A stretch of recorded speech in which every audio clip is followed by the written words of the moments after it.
तो हेलो भाइयों, कैसे हो तुम सभी। स्वागत है आप सबको मेरा आपके अपने यूट्यूब चैनल डिसेंट एक्सप्लेनर के अंदर। तो दोस्तों फाइनली टोक्यो रिवेंजर्स चैप्टर 49 के स्पॉयलर्स आ चुके हैं और हमें हमारे कुछ सवालों के जवाब भी मिल चुके हैं। तो चलो चलते हैं स्पॉयलर्स की ओर। तो दोस्तों स्पॉयलर्स में हमें मतलब जो हमारी पुरानी फाइट में जो हमें अपोनेंट्स मिले थे, सॉरी थोड़ा कंफ्यूजिंग कर दिया मैंने इस बात को।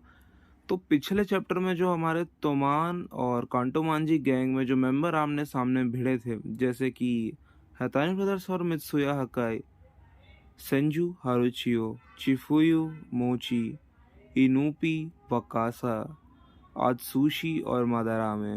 तो ये 5 या 10 जन या 11 जन, तुम जो भी कह लो, ये लोग एक दूसरे के आमने सामने जब खड़े हुए थे तो इनमें से कुछ लोगों की फाइट के नतीजे हमें दिखाए गए हैं इस चैप्टर में। तो हमें इनोपी का तो कोई अता पता नहीं है और साथ ही साथ आत्सुशी और मदरामे का भी कोई अता पता नहीं है।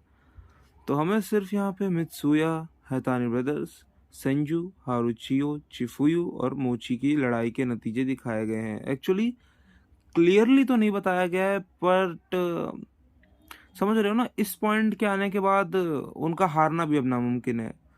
तो देखो चैप्टर में क्या है। सबसे पहले ही रॉ स्कैन में दोस्तों हमें दिखाया जाता है मित्सुया और हैतान ब्रदर्स की लड़ाई।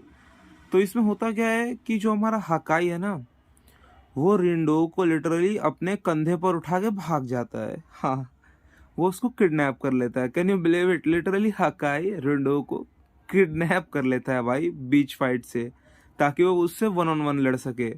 क्योंकि एज वी नो हकाई थोड़ा इतना कंपेटेबल नहीं है to fight as a duo, और हैतान ब्रदर्स लिटरली मतलब एक अलग ही लेवल पर चले जाते हैं। मतलब जब सोलो सोलो लड़ते हैं तो भाई वो किसी काम के नहीं, मतलब काम के हैं पर इतने ज़्यादा नहीं।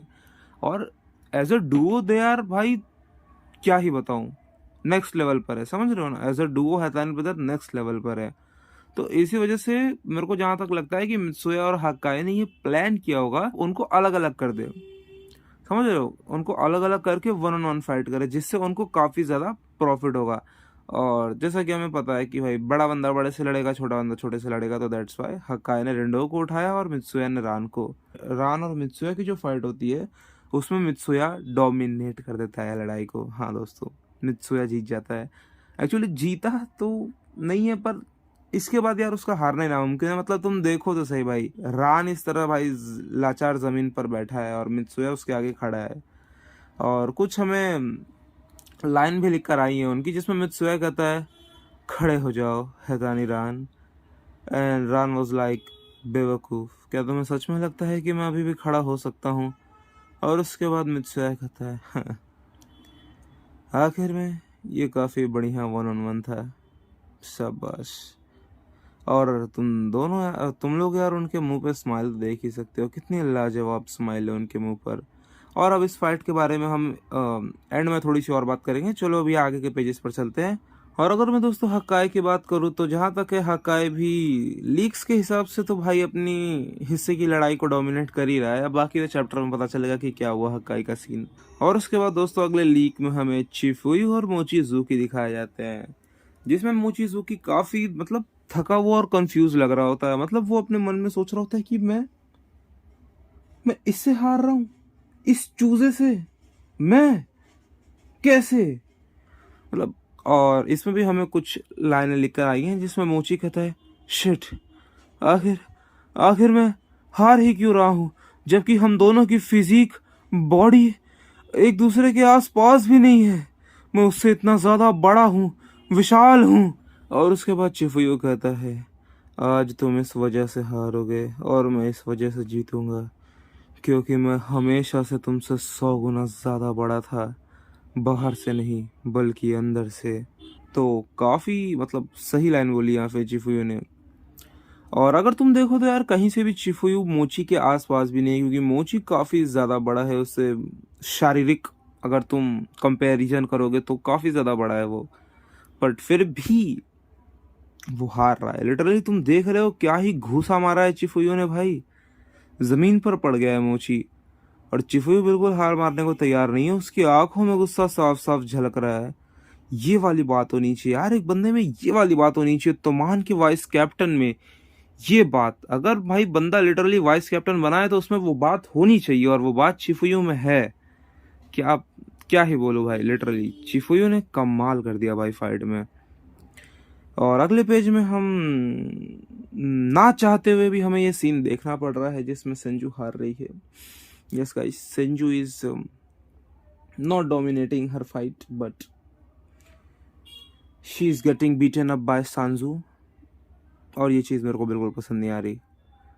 मतलब उन दोनों की लड़ाई में ऐसा है कि संजू का मतलब सर से थोड़ा खून निकल रहा है और उसे काफ़ी चोटें भी आ चुकी हैं, और on the other hand Sanzu is like chill bro. मतलब एक खरोच नहीं है भाई उसके मुंह पे, तुम देखो तो सही, टच भी नहीं किया है संजू ने, अब तक टच नहीं किया है। और उसके बाद दोस्तों सांजू इस फाइट के बीच में एक टॉन्ट मारता है संजू को कि तुम्हें क्या लगता है मैंने तुम्हें छोटे से लेकर बड़ा किया है, तुम्हारी हर एक मूवमेंट का अंदाजा है मुझे। तो ये टॉन्ट मारता है वो संजू को। इन दी एंड अगर तुम देखो तो संजू जो है यहाँ पे वो सांजू को बचाने के लिए आई है, तो वो डबल माइंडेड चीजें कर रही है। अगर तुम देखो तो मैं तुम्हें बताता हूँ कि डबल माइंडेड कैसे हुआ। मतलब तुम देखो संजू जो है वो सांजू को बचाने के लिए आई है, तो वो अपने मन में ये भी सोचेगी कि क्या मुझे उसे सच में मारना चाहिए, क्या मुझे उसे नहीं मारना चाहिए, अगर मैं यहाँ मारूंगी तो उसे ज्यादा तो नहीं लग जाएगा। मतलब वो होता है ना, केयरिंग होता है ना।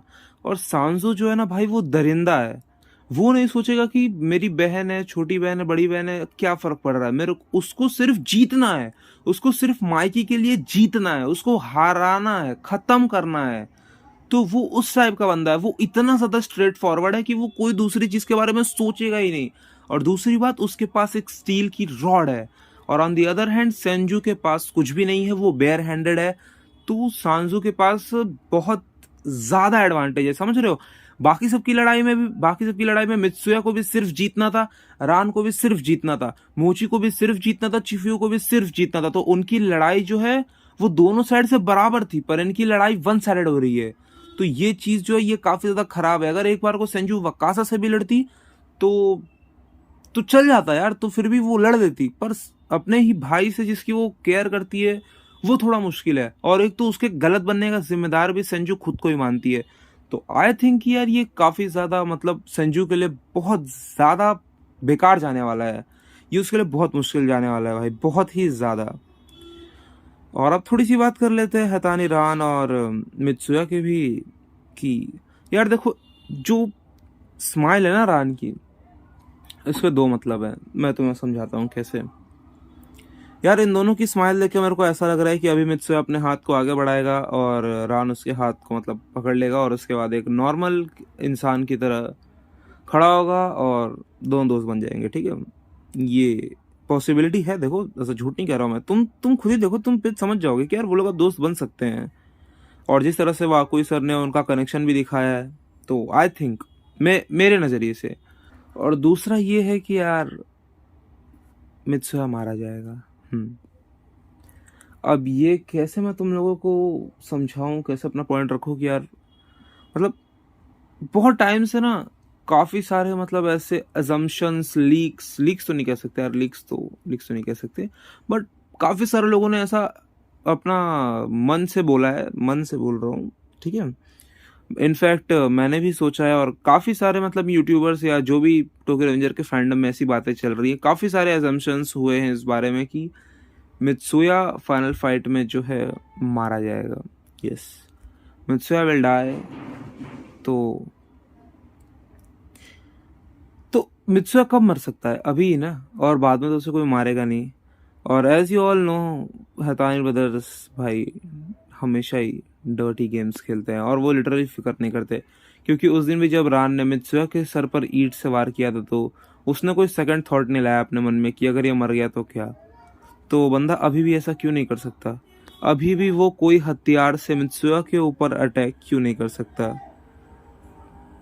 तो ये भी एक पॉसिबिलिटी है, इस फाइट का आउटकम हो सकता है ये भी मित्सुया की मौत। तो मैं कह रहा हूँ कि ये काफी ज्यादा सैड होगा कि अगर यार तोमान के दोनों ट्विन ड्रैगन्स मर जाएंगे तो यार ये कितना ज्यादा हार्ट ब्रेकिंग होगा। मतलब तुम समझ रहे हो ना यार, दोनों ट्विन ड्रैगन मारे जाएंगे तो यार ये चीज नहीं देख सकता भाई, और ना ये चीज मैं देखना चाहता हूँ, ये चीज नहीं होनी चाहिए। बाकी तो फिर भी चलो ठीक ही है। और एक तरह से अगर हम देखें तो इस लड़ाई में चिफुयू ही अपने अलग मजे ले रहा है, बाकी सबके लड़ाई के कुछ गलत ही नतीजे निकल रहे हैं। और फ्लो में तो भाई वाकुई सेंसे ताकेमिची को तो भूल ही गए हैं कि वही हमारे शो का मेन कैरेक्टर है। पिछले 2-3 चैप्टर से भाई को दिखाना ही नहीं चाह रहे, लीक्स में भी नहीं दिखाना चाह रहे, लाना ही नहीं चाह रहे उसको। कहाँ गया भाई ताकेमिची? न ताकेमिची दिख रहा है, न माइकी दिख रहा है, न काकुचो दिख रहा है। और इस चैप्टर में हमें इनोपी और वकासा भी नहीं दिखी, आत्सुशी नहीं दिखा, मदरामे नहीं दिखा। तो इन सबको भी मतलब कहीं ना कहीं दिखा दो यार, थोड़ा बहुत आत्सुशी वात्सुशी को भी दिखा दो भाई।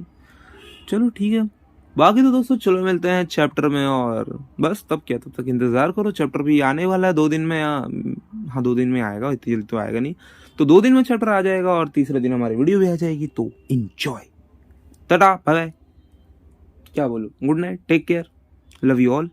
और वीडियो अच्छी लगी हो तो यार तुम्हें पता है, बस तुम्हें सब्सक्राइब कर देना है, एक अच्छा सा कमेंट लिख देना है, और बाकी तो बाय बाय। और अगर मेरी सस्ती इंग्लिश तुम लोग को नहीं पसंद आई हो तो माफ़ कर देना, वो फ्लो में निकल जाती है, तो मैं क्या करूँ। Bye bye.